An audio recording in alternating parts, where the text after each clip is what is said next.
Hello সবাইকে, রাধে রাধে। প্রতিদিনের মতো আজকেও আমার দিনটি শুরু হলো ব্রহ্ম মুহূর্তে। ঘুম থেকে উঠেই আমি করদর্শন করে নিলাম, তারপর আমি উষ্ণ গরম জল 1 গ্লাস খেয়ে নিলাম। তারপর ঘরের বাসি কাজ, ঝাড় দেওয়া, মোছা, এগুলো সব পরিষ্কার করে নিলাম। এরপর আমি সব কাজ 5টার মধ্যে সেরে স্নান করতে গেলাম। শীত আর গরম, আমাকে তো স্নান করতেই হবে, কারণ আমাকে তার কাছে যেতে হবে, মাধবের কাছে। আর আমার তো মাধবকে দেখে দিন শুরু হয় আর মাধবকে দেখে দিন শেষ হয়। এরপর আমি তাকে গান শুনিয়ে মালা জপ করলাম এবং তার পুজো করলাম ভক্তি করে, আর তাকে আমি কিছু না কিছু একটা করে দেই। এরপর চলে গেলাম জিমে, জিম কমপ্লিট করে মেয়েকে স্কুলে পাঠালাম। তারপর আমি করলাম কাউন্টার জব, আর এই কাউন্টার জব করে আমি সারা দিন খুব আনন্দে থাকি আর ভালো থাকি। তো আমি 11টার মধ্যে ব্রেকফাস্ট করে নিলাম। আমার একটু ব্রেকফাস্টটা করতে দেরি হয়ে যায়, যেহেতু আমার মালা বাকি থাকে। এরপর আমি সবার ঘর সেট করে ভালো করে ক্লিন করে নিই। একটা মেয়েই পারে তার সংসারকে ম্যানেজ করতে, আমি আমার সংসার এভাবেই ম্যানেজ করি।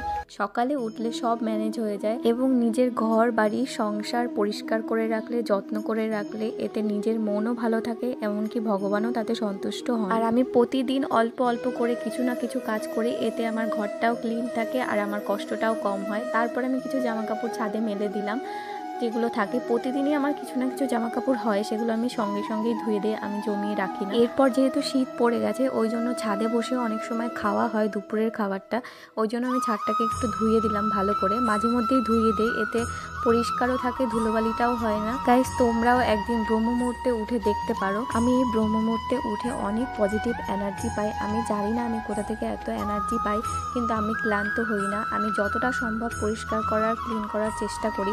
এরপর আমি আমার ফ্যানটা পরিষ্কার করে নিলাম এবং আমার বেডশিটটা সেটাও চেঞ্জ করে নিলাম। তার মধ্যে এটা হচ্ছে আমার জায়ের মেয়ে, সে আমার সঙ্গে কিছুক্ষণ পরপরই। এরপর তাকে আদর করতে করতে আমার কাজ কমপ্লিট হয়ে গেল। তারপর আমি চলে গেলাম নিচে যেয়ে আমি নিচের ঘরটা আবার একটু পরিষ্কার করে নিলাম, মুছে নিলাম। সকালে একবার মুছি, তারপর যেহেতু বাইকগুলো সব থাকে, ওগুলো নেমে যাওয়ার পর আর একবার আমি 1টার দিকে মুছে নিই। এরপর স্নান সেরে আমার কিছু মালা বাকি থাকে, সেগুলো করে নিই। আর ভিডিওটা তোমাদের কেমন লাগলো অবশ্যই জানিও। সবাইকে রাধে রাধে।